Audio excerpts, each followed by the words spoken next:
Welcome to Media Rebel Unplugged. Joining me today is Nardos Street. And for those that are tuning in on our video podcast, you might notice that this isn't our usual podcast studio set because we are on location today at Bereka. It is an Ethiopian cafe, and I have to say it is the best coffee. I have never had Ethiopian coffee before, so I am changed forever. That being said, I'm going to let Nardos introduce herself. She's going to tell you a little bit about who she is and what she does before we dive into the very inspirational story about her journey from Ethiopia. Thank you so much. As you said, my name is Nardos Street. I was born and raised in Ethiopia. I came to the state, I would say about 2 decades ago. And I have attended the school here in Detroit, Michigan, which is my home from home. So for all those Michigan fans, yay. But I have made Ohio my home since 2009. I'm married to my husband, Ron Street. I've got 3 children, and we own Bereka Coffee or Cafe Bereka since 2016. We've been sharing the traditional Ethiopian coffee, food, and culture, and educating people about this beautiful culture that exists on the other side of the world to be a bridge to bring the cultures together, to raise awareness, and give people the opportunity to enjoy organic Ethiopian coffee, dairy-free coffee, and also Ethiopian food. I love that you're dairy free. I can't Thank have you. dairy. So, and I know Me some neither. really? Oh yeah, that's the whole. Yeah. Me and our kids also are very, very gluten sensitive. So we decided, well, just what works for our home. Maybe there is a need in the community as well. The first time that I met Nardo, I grabbed a bag of coffee freshly ground that morning by her. And I could not wait to make my first cup of coffee. And I had called my mom because my parents are huge coffee drinkers. And I was like, you guys are drinking crap. That is not coffee. For anybody who hasn't experienced Ethiopian coffee and maybe it isn't accessible to you, you can order online. So in the description and later on, we'll tell you where to go to purchase it. So stay tuned for that. But I think it's really important for other people to hear. And I always say this when it comes to sales. They will always buy you before they buy your products or before they buy your service because it's the authenticity of the person. I think telling your story of how you came here to America and by yourself, nonetheless, is so inspirational. What was it for you? Like, what planted the seed? God's divine plan, like He planted that desire in my heart at a very young age. It's just been the desire to do something better for myself. I wanted to break free from what I've known to be the norm in our neighborhood, in our community, in our family. There is a lot of beauty there, obviously, the community is stronger, is closer. People make time for coffee, drop throughout the day, checking on you. Hey, how's your family? How's your mom? Then come in and sit in the house, chit chat for a little bit, and they share a cup of coffee. So those are really important and beautiful things that I cherish. But I also wanted more. I was not comfortable. We didn't have a lot of space in our home, let alone to have my own room. We had to roll blankets to sleep at night and roll it back up and put the furniture back in place. And I just was not comfortable. So I knew that there is a better way of living and a better way of providing for my family. And I admire education. And I thought coming to the state would open the door for me to attend a school, earn my degree, and do some other fun things. Now, at that point, I did not know making coffee traditionally would be my career. We think and we're like, okay, maybe there are people we see as an example. And we want to go after those drinks. The other one comes from the heart. Eventually, as we get older, present themselves, we really find what we are made for. And I think we both feels like we have discovered that within the last, few years. And I'm grateful for that. So growing up, how many siblings did you have in the house with you? I have 3 brothers and 3 sisters, and so 7 of siblings. And you're the oldest. I'm the oldest of all. Comes a lot of responsibility, I am sure. My goodness. Privileges and responsibilities. Let's just say that. Yeah. So I get now we're the natural. I think she has this natural caregiver instinct, which I mean, I think whenever you're in the service industry, you really do need to have it. But coming here and you're instantly like Nardos will be like, "You want water? How are you? Are you okay?" Like you're so caring. And Thank you so much. so 7 siblings, one tiny house, and you're like, I need to get an education. What is that like in Ethiopia to get a college degree? So there are 2 different ways people can earn a higher education in Ethiopia. One that is very accessible to almost everyone, but is really hard to get into is when a government actually covers your higher education costs for you. But the catch is you have to be like A plus students. And so you have to maintain that GPA throughout your high school year. And it's almost like a scholarship. And they would cover the cost and they'll put you government run institutions, like universities or colleges. So yeah, a lot of people work for that, really hard to get in. The country can't afford to pay for everybody. Right. So they have to put certain process in place to filter those students. So I was one of good students, I think. I had a really good grades and maintain probably one of the top 10% students. However, I did not pass the final entry exam to qualify. So not only have to maintain straight A grades throughout high school, but there's also an entry exam to join the college or the university that is accessible to you. And I didn't make it. So I had a 3.5 GPA and still weren't able to go to that college. The other way people can access education is private owned. And you have to have some type of fund for that. Private colleges are very expensive in that honestly, the vast majority of people are not able to go to those. So if your family is wealthy, if you don't make it for, to join the colleges the government offers, then, the family can pay for you to go to private school. But that wasn't the case for me. So once education was like not where I wanted it to be, it hit me hard. I felt like my hope was taken away. I think these moments Yeah. of Steve really creates this new pathway for us. Somebody had recently posted about this, and it's not about adversity itself, it's our reaction to it. Mhm. So when this happened, you had 2 options. You could have stayed and been sad, depressed, or you pick the second one, which is I'm going to find a way out of this and I'm going to do it. Yes, I did experience both. So the short term response was like, it's over for me. I'm just gonna try to sleep in if I can find a place to sleep during and just cry and be sad and like I don't know what I'm gonna do with my life. I think I was 19 and just trying to figure it all out. Like, what am I gonna do from here on? There is the family expectation because family knows that working hard for the previous 4 years, getting up at 2 a.m. in the morning to study, getting time because I was busy helping my mom at home, raising my siblings. And it was a lot. I was busy.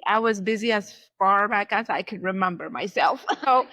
So that expectation was from the family, like they know this hard work of determination of studying, putting the effort, staying a little late at school to use the library that we didn't have that many. And so we got to stand in line to get into a library for like hours at a time. And they'll tell you if you can get in up to this point, you can't. And so, yeah, all of these sacrifices that were made just facing my family almost felt like not only I was hurt that my hope was almost taken, but also carrying the guilt of I let my family down. So what happens when you can't further your education over there? What are the options for you job wise? Not very much. A lot of women in my community, we would go somewhere else. We will travel abroad. A lot of the time, it's not you get easy visa to come to the state or to the Western world. It was more of like you go to the Arab countries because geographically we're actually closer.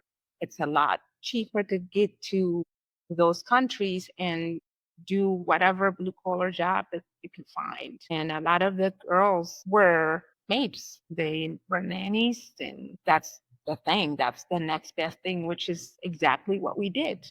Me and my mom, after going through the phase of sadness and depression and loneliness, and like, okay, I'm gonna just to swallow my pride and just go talk to my mom. What are we gonna do? My mom is like, okay, that's it. We gotta get up. And I think 3 weeks or a month past that news is when she said, let's go get some passport. And so I remember taking a passport picture wearing a hijab because there are middlemans, that do the process during the transition of going from Ethiopia to, I believe at the time I was applying to go to Syria. And so you have to show less threat. The more you're blend in to what's normal for their culture, the better chance you'll get to be picked to go work. So I was that desperate. My family was that desperate, and we did. So how do you go from that to here? Going from praying and applying, hoping that I actually get a visa to be a maid. I was praying. I was praying for weeks, months, just to get the news like I was accepted, to go there. And that visa never came. It never did. It Aw. never did till this day. I don't know. I have to ask my mom if she ever heard anything about it. But yeah, it just never did. We filled out the application, the passport was sent, everything they asked was submitted. I do believe my mom paid, application fee for that, all that stuff, but it did not come. And looking back, the only explanation that makes sense to me is God was just holding it up and he was saying that wasn't the path. Yeah, they always say that when God says no, it hurts us, Yeah. but it's because he has a better plan. So it's the either not yet or not there. Yeah. And I'm sure now reflecting back on that, you can see, I mean, you would have children. Yeah. You would have the slaves. You would have all these wonderful friends that you have now. For sure. So, yeah. For sure. How did you end up here? I think God just made a way. He made a way for me a year later, exactly a year after all this fell apart. And I just started looking for jobs in the area, whether it's janitorial jobs or whatever in Ethiopia, and some offices. Eventually, God gave me grace to find an office job that I'll just do clerical work. So I'll do copies for them and organize their file, paper file. Things are a little like I would say 10 years back too in Ethiopia. The progress of things. So yeah, I started doing those type of jobs, and God opened up a door for me to come to the state in 2004. So my process was started in 2003, and I came in Michigan, October of 2004. It was such an unreal experience. I pinched myself so many times. Every morning I woke up, I was like, is this like, am I actually here, or is this like a dream? But he's faithful, God is faithful. Even then, though, I really did not see the scope of what he wanted me to do here. I just knew, okay, now I'm finally in the States. I'm overwhelmed with the change and the culture and all that, but I loved it here. The first one was how quiet the communities, the neighborhoods were here. I got homesick a little bit because I came from a culture where several people throughout the day would just pass by your door, hey, how's everybody? And just constant conversation, and you would invite them. It's like a cultural unwritten cultural rule. Hey, come on in.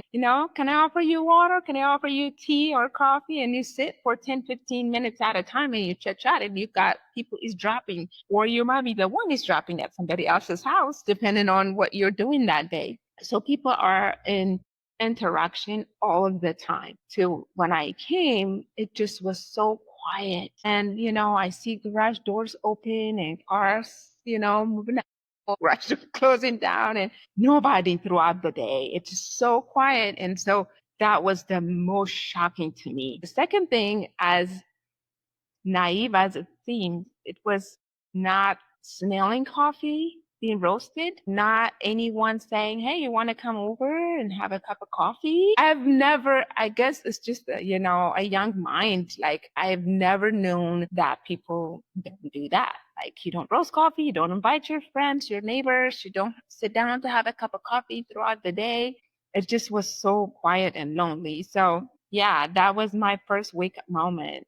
No, people just put their coffee in their machines and grab it and they run. So that was the second thing. And the third was how beautiful it was in October when I came. And the seasonal changes, all the different colors of trees. I loved it. We have seasons in Ethiopia, but it's not as obvious. Equator really just passes through Ethiopia. So the climate changes are not very visible. Our winter season, it rains for about 3 months, 3.5 months. And it's probably upper 50s, sometimes, higher 50s. So it's not that cold. I've never seen the snow my entire life. So those changes, I just was like, oh my gosh, look at this burgundy color tree and yellow and orange. It's just, I love that so much. So those are the big major three things that stand out to me looking back. So what happened then? Now you're in Michigan. You go Yeah. to school. Yep. I started attending. It took me about a year. The transition, you have to take English as a second language. I had to take English as a second language. We did learn English in Ethiopia as a part of, like I said, one subject in school, but it wasn't necessarily something that we used to interact with each other all the time. So if you're not using it, it's more like it's just used in school. So I was not very fluent in English. So I had to take English as a second language for the first maybe 6 months or so. Then to enter a university, I went to Wayne State University in Detroit, Michigan. I had to take a TOEFL exam, an entry exam. They had to evaluate to check that my high school education was compatible to what is offered here. So that helped me pass all that and started college in 2006. Did you end up getting a degree in? Social studies. It did help me really understand what I am called to do. Before I did all of this, I worked for a nonprofit agency for about actually altogether 20 years as part-time at some entity first, and then 13 years as a graduate, career in human resources for a small nonprofit agency called the Blick Center on West Market. So it definitely opened my heart up for what else is out there. Working with individuals with disabilities definitely kept me humbled. They're the most joyous people. They show me joy and happiness. It's not based, it's like a practical example. Obviously, I'm a believer. The Bible tells us that joy is not based on our circumstances. It comes from God and the Holy Spirit. But just to see these individuals literally living that with all the struggles they have and all the hurt and all the lucks they have, but things, we take for granted. They don't have the ability to access, but they're joyful. And when they love you unconditionally. So I got to experience that. I got to experience that unconditional love of Christ through working with individuals with disabilities. I know from experience they have so much love to give, and they're so pure of heart and mind, and just it's just so different in how they are. I think they ground you too. Absolutely. You know, like when It you, is not for everyone. no, it's You really definitely have to not. have the heart to be there, to advocate, to, we're human. And there are things, I did not want to do working in that type of industry, but it helped me to see how much God loves me. If I was in their shoes, I would want somebody to do that for me Yeah. and my family. So those things always encourage me to do the things that I was not comfortable doing. Yeah. So that definitely grounds you, gives you appreciation for life, and allows you to live in gratitude. So after this job, how come to Ohio from Michigan? If my husband was here, he would have said, I'll take the full credit for that. And as you should. So yeah, Ron and I met while I was in college in Michigan, and he is the reason I am here in Ohio. I'm grateful that, he definitely convinced me to move here. One thing I did tell him though, okay, my last request to move to Ohio would be if you can find an Ethiopian restaurant, then I will come. And so sure enough, he Googled Ethiopian restaurant. He found one in Cleveland. So we went, and I was like, okay, if there's an Ethiopian restaurant, then, I'm good to go. I will move too, because I know there will be communities, Ethiopian communities.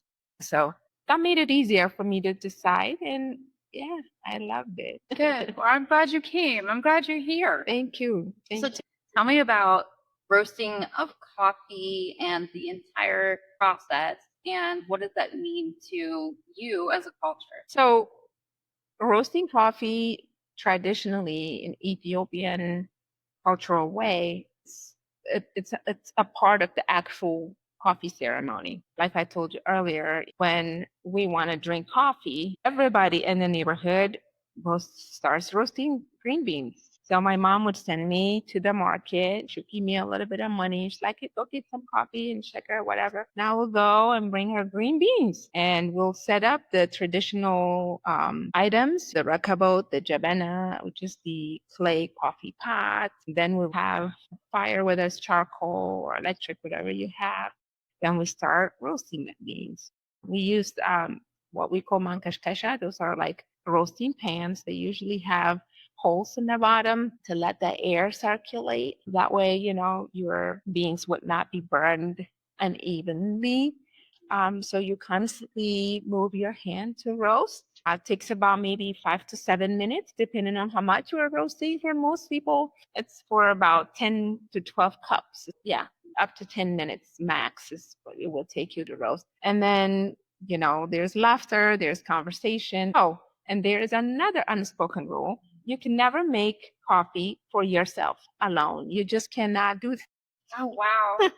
So my mom would send me around to invite neighbors. So like, 2, 3 door neighbors, and I would be knocking on everybody's doors. Hey, my mom said coffee's ready. Come on over. So the mothers, they have their scarves, and whether they're knitting, they bring whatever they have on their hand. With their kids, they'll come, and the session will continue. Usually the person that facilitates the coffee ceremony is either the mother of the house or the girl, upcoming girls of the house. So I was one of them. And yeah, we will facilitate that. Then we use a real mortar and pestle to grind the beans. And we use the clay pots, what we call jabana, to put the water and the ground coffee in, let it simmer. And there's your freshly roasted, grind and brewed coffee. And we use cups that we call them cine. They're really, really small. I've seen them. You have them like on the wall. Yeah, They are really yeah, tiny. Little yeah, cups. yeah. Almost like espresso cups. For those Yeah. listening that aren't familiar. That's the best way to explain it. Yes, they're very small, and you get three rounds. So the first round is called a bowl. It's just for true coffee lovers. Usually are served. I mean, every family can modify it, of course, but authentically here, at least at Bereka Cafe, we serve that just as is. No sugar, no cream, just so people could taste the natural, authentic flavor of the coffee itself. And then the second round is usually served, with milk or cream or sugar, whatever you want. Here at Cafe Bereka, we do our Mandiri base, has a little bit of brown sugars and herbs in there too. So we call it organics. And then the last cycle is called Bereka. It's actually a part of the Ethiopian traditional business name. It means blessing. So people stick around for that to extend conversation, to say blessings over each other. That's what it means. The person who facilitates the coffee or the mother of the home would bless the guests, and the guests would bless. So say thank you, bless you. They bless their country, say good words over each other. And then it takes a good couple hours. People feeling energized, they go home. And a lot of families in Ethiopia do coffee ceremonies in the evening when everybody comes home from work or school. It's almost like a form of entertainment and gathering. That's what we did. We didn't have TV or anything to spend our time with, or games, or phones. And I that you matter. know, we're missing that though. I mean, I even think back to my childhood before cell phones and computers really took off. We were out as children. We were playing outside. We would explore the creeks and the woods and, you know, the outdoors, and we would make stuff to do. And now I wouldn't even let my daughter go outside by herself because I'm afraid she'll get kidnapped. It's such a different, everything's a different era and everything. But I think it's so. I love that about your culture, and I feel like, so I shared with you I have a little Italian mom, You did. and that's always been our thing too, was coffee in my family. And I remember as a kid going, how are you drinking coffee in the evening? It's so hot outside. Now as an adult, I'm like, I need my coffee. That's right. It was not that it was, I guess, kind of an unspoken rule now that I think about it. My dad would make a pot. Normally it's my dad, and he'll ask my mom. And my mom was, of course, I want my coffee. And then she might have a friend come over. We'd have people come over from church. And I love that. Yeah, the world, I feel like, is a lot closer than we think. There's so many similarities in different cultures. I have found that to be true. My family and I have traveled through Egypt, Turkey before, and they have similar cultures. And watch how they do the turkey. And the sand. Yes, the way they root sand. It's so fascinating. I would need to see this. It looks, I watched the video and I was like, how is that happening? It's so fascinating, and it's also distinctive. The taste of the coffee. You know how you say like the coffee here is slightly different.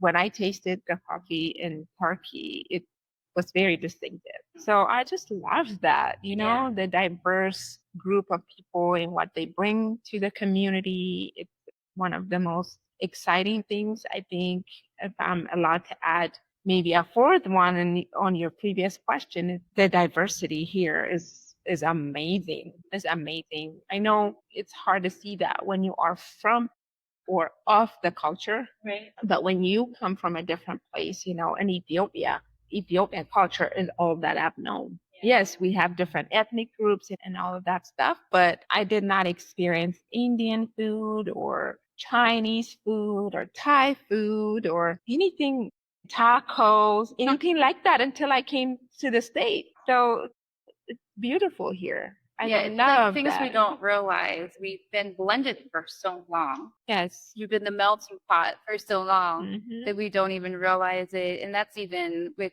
I think personally, in our backgrounds too. I have a blend of different, like my mom was raised in the country. So country cooking is different than my dad grew up on Italian cooking. And then his mom's from the Eastern Shore of Maryland. And so the Eastern Shore of Maryland's very different. It's like blue crab and more of this seafood diet. Then you're getting a sweet potato biscuit.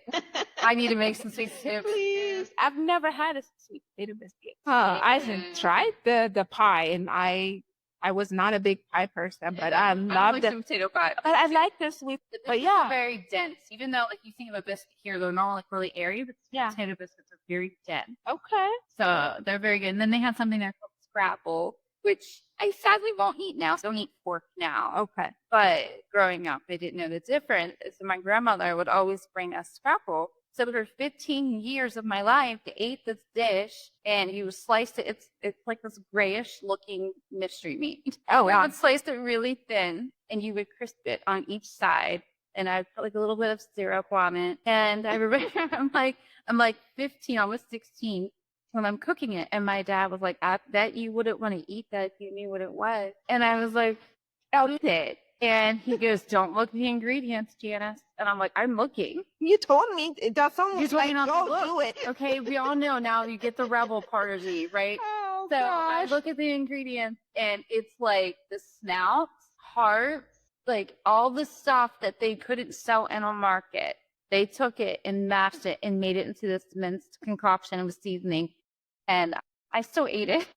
You know, it's ironic you say that because actually there are dishes in other cultures that are made of the guts and the things of, the intestines of animals. Yeah, like in Italian culture, we make our sausage in the intestines of, Yeah. the Yeah. animals. Similar things we call, it's not the same as chitlin, probably seasoned a little bit differently, and they probably use, kind of different parts of the intestine. We call it dulette. That's one of the dishes that we cook, and we go banana over it. It is so good. So you are in a no judgment zone. I appreciate that so much. Yeah. So how did Bereka? How did this come to be? How did this go from like something that you enjoyed growing up? Yeah, so at the early stage, I was just basically sharing it with my friends at school, my professors, whoever that was within my circle. And I would say, hey, I'm having a coffee ceremony over the weekend. If you guys want to come, so I'll have a couple people come over. I just wanted to have the same feeling that I had in Ethiopia, and I wanted to recreate that for myself. So I did that for a while, but I didn't think of it anything more than that. My husband, Ron, and I got married in 20, took a trip to Ethiopia in 2012. We stayed there for a few months, and we were like having a great time. Every home that we got invited, we did a coffee ceremony. Of course, that was nothing new to me, and I didn't think of it to be anything different. We enjoyed the company, ate their food, every home. 2, 3 houses every day we were invited. On the way back, Ron was like, man, this is not the understanding, the expectation I had coming down here. I was afraid that we weren't going to have enough food to eat. And I was like, why did you think that? He said, well, all I know about Ethiopia was what I saw on TV and some of the agencies who were raising fund for, hungry kids or building water and whatever, and that is beautiful. I'm glad they did that work, but that is not the only thing that there is in that culture. So I think that experience kind of transformed his understanding of that culture. He wanted to share the beauty that we experienced, the hospitality, doing coffee together and staying in constant engagement and conversation. People seem to be happier. There's less stress. There's less people who are depressed because they are constant. It's almost like having a therapy session ongoing all of the time, and people come rally behind you. If someone is getting married, it's not just your responsibility. It's not just a family's responsibility. They talk about this months, sometimes year in advance, and everybody in the community. The men will talk about, which cow they're going to get, where they're going to do, what they're going to do with the meat. And the women are talking about the seasonings, what kind of dishes they're going to cook. And it takes the whole village. And coffee ceremony was just a constant thing all the time, even during losses and burials, graduation, you name it, any life celebration or life milestones that people go through, the coffee ceremony is a part of it. And so he just basically said he wish he could take his family with him, his friends with him, so they can experience the culture. And so there's some stars for a little while. And I say, you know what? Like, why not just do coffee ceremonies? And if we can afford to make food every now and then, we will do that. But we could do it in public libraries. We do it in different places. Casually, every couple of months, we will do that. We will go to public libraries or parks, and we will have coffee ceremony, and we'll just invite whoever. And we did that from 2012 to 2000, end of 2015. That's what we did. In addition to just living our regular life and eating kids and stuff, we just did that for a little while. Folks just started asking, "Hey, I was thinking to have this party. Can you come to my house and do coffee ceremony, or can you make samosas, or can you make injera?" That's when we were like, we talked to some of our um, advisors, or what you call them, like mentors. They said it's wise for us to protect our personal safety to just put it under business and run it like that. So it wasn't even our idea. We were just content in doing that and just going about our business. But eventually, 2016 became the original company is the Ethiopian Coffee Ceremony Company, because that's what we did. We did coffee ceremonies at different locations and businesses and private events for a few years until God said, now you take a different path and let's grow this and make it be where I want it to be. And it's truly it's his plan, because we have never sat like most intelligent business owners and say, what is our 5-10 years trajectory here? We never did. In every stage of growth, it never was like that. It just was God. God was your absolutely. Yeah. You cannot take the credit for it. That's kind of casually it happened. That's so powerful. What a story. Thank you. And so we would pack our truck with Ethiopian traditional coffee items, and we go to libraries or people's homes. And we did coffee ceremonies. We will set up for 2 hours. We will have coffee ceremonies, and then we will load everything up, and we'll go home. And then finally, No Hype Hop Up started during COVID time, when everybody who owned the small businesses was hurting a lot. And a good friend of mine, her name is Tamika Canis, she said, hey, I know you do Ethiopian food and Ethiopian coffee. Why don't you come to this place called No Hype Hop Up? It's a rotating kitchen concept, and they would house small businesses for a weekend at a time. It's a Friday, Saturday, Sunday type of thing. You would go, and they have the full kitchen. They have a head chef, and they would kind of basically support you in whatever you need support with, and you just do your specialty. And so we started cooking Ethiopian food there, and of course started serving our coffee. We had so many positive responses. The community was loving. Every time we showed up there, they buy our food, and it was just takeout because of the era we were in. The pandemic era. So yeah, we did really well there. We met so many local chefs, small business owners. Till this day, we're friends. Hideaway Kitchen, Cookies Barbecue, House of Taco. It's so many wonderful small business owners that cook the specialty food. So they will come when it's my turn. They will chop up the onions, vegetables, whatever I need help with, and I will volunteer when it's their time. It was just such a wonderful community. Honestly, it made me feel like I was living in Ethiopia again.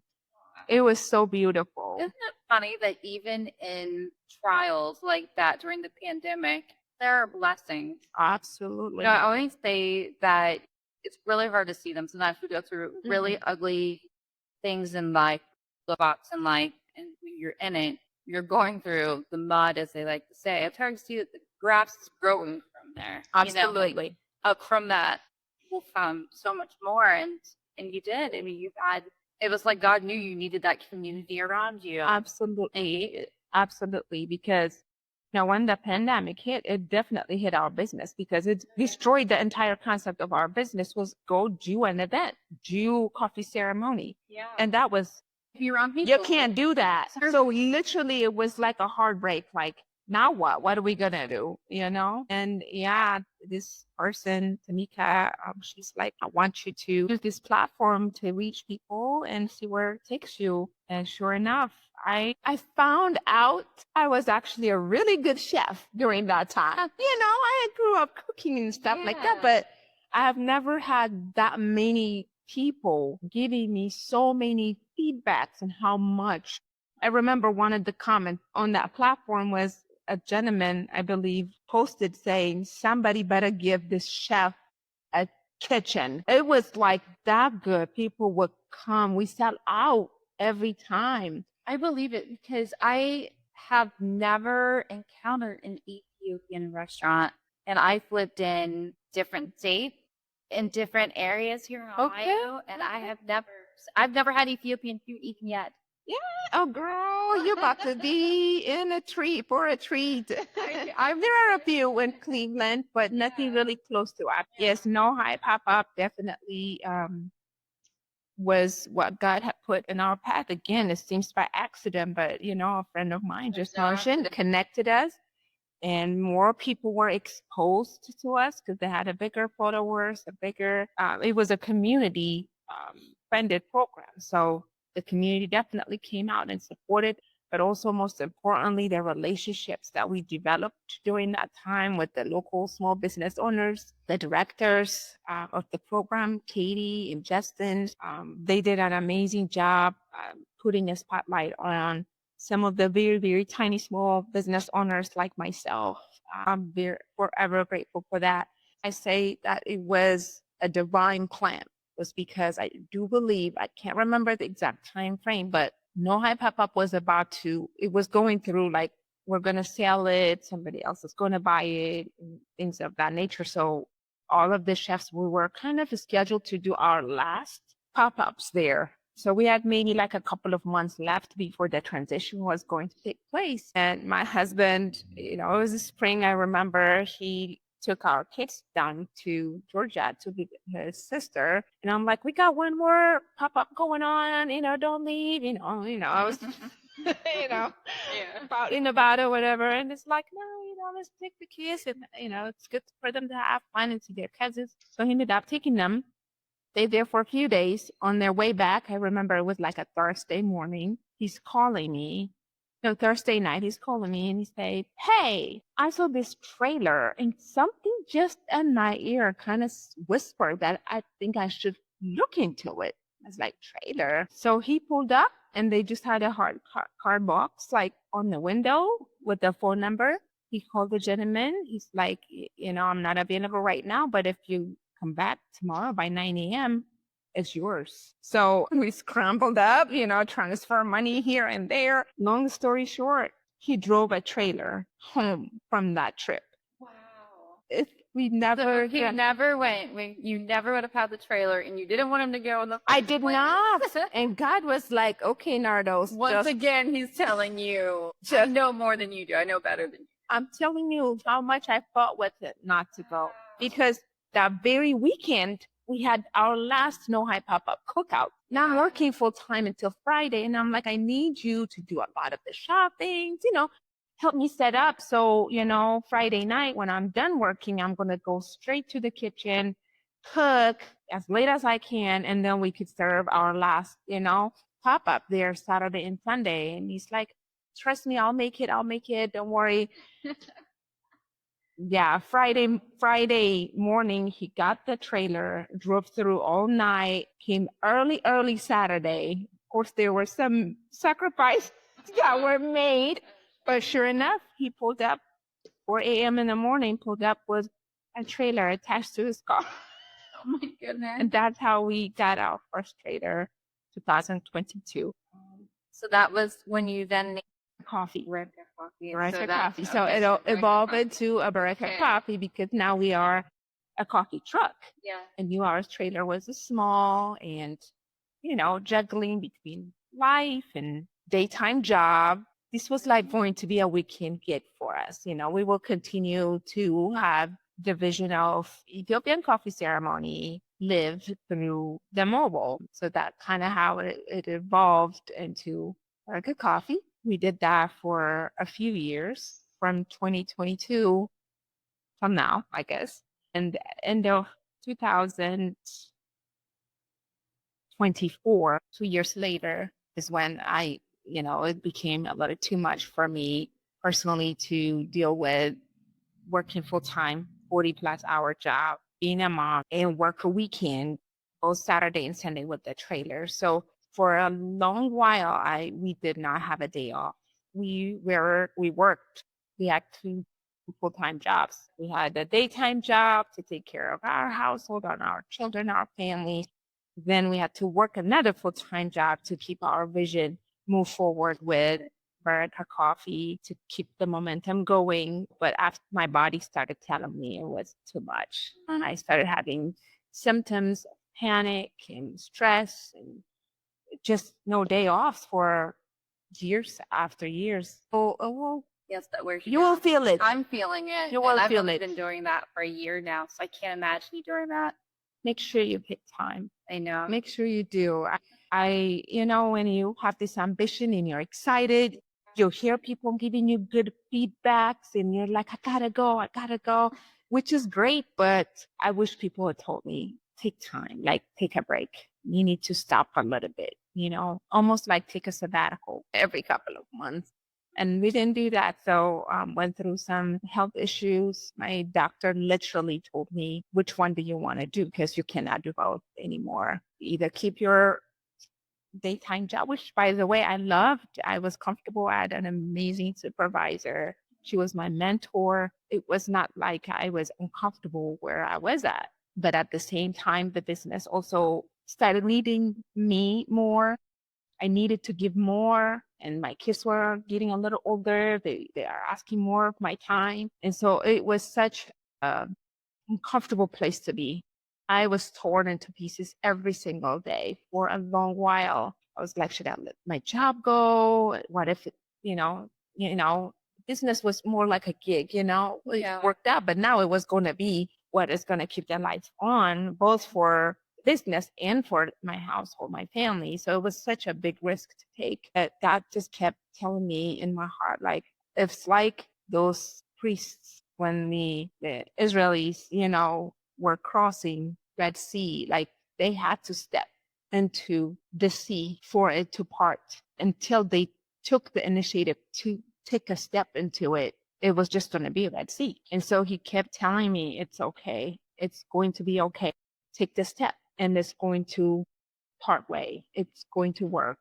But it was so hard. I entertained this thought, should I go? Should I stay? Should I go? For almost 2 years. Many nights I wake run up and I was like, okay, my boss is going to be upset because we had a really good relationship. She was mentoring me, possibly even to take her place when she retires. And it was coming up pretty soon. And he's like, oh, do it already. Come on. We talked about this. Just do it. You should listen to your heart and do it. And finally, I remember it was March of 2024, sorry. I just went into the office. It was a Tuesday morning. I put it on social media first, crying, like, help me. Like, I just want to do it, but I don't have the courage to do it. I literally put it out there. Now everyone is asking me. Everyone is kind of holding me accountable. Like, did you do it? I'd have to come up with an answer. I wasn't going to say, I'm sorry, I failed. I failed all of you. I tapped up my resignation. I called my boss and I said, can I talk to you? She's like, okay, what's going on? And I went to her office and I just gave it to her. She understood. She was very graceful, understanding, and loving. She blessed me. And 2 months later, we found this place. It was not because we were planning. It was, if anything, we were like, how do you completely lose your source of dependable income and then get yourself in debt and taking more risk? It was not the plan at all. The plan was just run the trailers, just, stay stable and just stay content. That was what I had in mind. But yeah, my husband Ron, he drove by. It's close to where we live. And so we drive by here all the time. He saw the spot and he said, oh, looks like it's a pretty cool spot. I said, oh, you want to shake it out? I said, oh, no. He said, it wouldn't hurt just to go and see. We came, we talked to the owner. He said, you know what? I love your vision. I've had a couple other people came to see it. One of them, I believe, was a smokehouse. And it's like, I love your vision better. I think we could use some diversity. We could use some authenticity in the community, and let's make it work. The same week, Friday, we ended up signing a lease. That's great. It was not planned. So, but again, I think one of the beauty that we are seeing that is definitely it's a purpose. God wants us to do this. So many people come in, they say, don't know what's doing to my soul. I love this. It's so peaceful in here. I've never had Ethiopian food before. I've never heard Ethiopian music before. This is different. I like it, so I think we are in for it. I think you are too. I think that this is just beginning for you. I see a lot of great things coming, and who knows, many other, cafes. But like could be in the future, you never know. God willing. Yeah, but I think this is great. What advice do you have for somebody who is afraid but feels a calling and they're just not sure what to do? I would say if you are a believer, just lean into God because the Spirit is available all of the time, to encourage us, to uplift us, to give us courage when we don't have it. So press into that. If you are not a believer, I think one of the common things I know a lot of us can relate to is listen to your heart or listen to your gut. When you know. It might require some sacrifices in some ways, but it will be so worth it on the other side. So just follow your gut, and it's worth taking the risk. If it doesn't work out, what's the worst that could happen? Is you go back to what you know.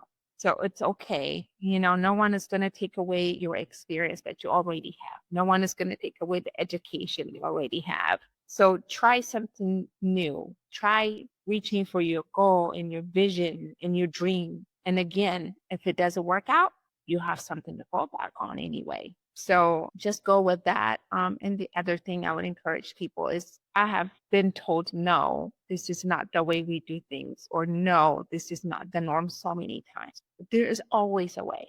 There's always a way. You just have to find it. Don't give up.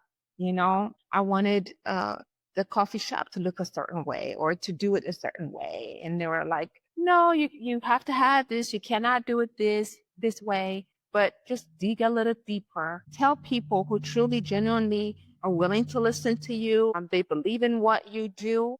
And obviously, not everyone will. And don't be discouraged if you find people who don't. But cling to the people who do. And the more people you talk to, the more help you will find. And so find that way that will work for you. Don't just take the norm. This is just the way it happens. No, there's always another way. So be encouraged and reach out for your dream. And I can't wait to see the pieces of the puzzle that you are meant to put in this maze we call life. I think that's great advice for anybody listening. And I think we all go through that. But at some point in our life, it can be a minor thing, be a major thing that we're just not certain what to do. And it's really hard sometimes to kind of sit with it, process it, and like you said, lean into it. Yeah. So I think it's really, really helpful advice for people. Thank you. Where can people find you and more about Bereka Coffee? The best way is to go to our website, berekacoffee.com. There are links for different types of services that we offer. If you want to come in the cafe, sit down and experience the fullness of the culture with the food, the coffee, the ambiance, the music, the coffee ceremony is all in there. Or if you have an event or a private theme that you have going on, you want a coffee truck to come out to you, we can do that as well. Just, the website would be great. The social media accounts are good too. If you are on Instagram or Facebook, Bereka Coffee Kitchen, at Bereka Coffee Kitchen is our account. And a phone call or a text message, 216-395-4011. And we'll include your website and all the socials for everybody to visit in our descriptions too, because I know sometimes it's, somebody's driving, listening to a podcast, they can't get to it in the moment. So you can reference this back later, and we'll have it. Please look up Nardos and Bereka, and such a beautiful place, beautiful meaning in the spirit and the culture behind it. And trust me, order some coffee. It is The best coffee. I can't. I've been a Starbucks girly for a long time, and I'm broke now. Uh-oh. I'm guilty as charged. It's all her fault. They lost money. Starbucks is gonna come after me. It was worth it. Thank you so much for sharing your story. Just your spirit and everything about you is so inspirational. I'm not perfect. Nobody is, and that is. I got an ugly side. When I'm tired, but like with my kids, I clapped out from being a mother. Leave me alone. It's 8:30 p.m.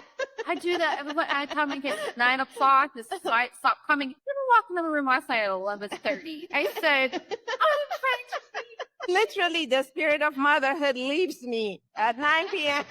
I'm done. Clapped out. Well, no, it's great. Flaws and all, I think it's good to show some flaws in humanity. Yeah. Because we all have struggles and we strive to be better, but we're not there yet.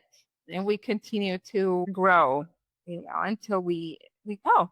Exactly. And sometimes our struggles help other people. Absolutely. Yeah, which I'm sure is the case here. And that's one of the things that I want to do is shine a light on other people and help others. So Thank you so much for opening up your beautiful day for us to sit here today and have the podcast. Is for me to get out of my usual space and to enjoy the atmosphere. So thank you so much. You're welcome. It's a joy having you. Thank you for making me laugh and be authentic about my personal journey.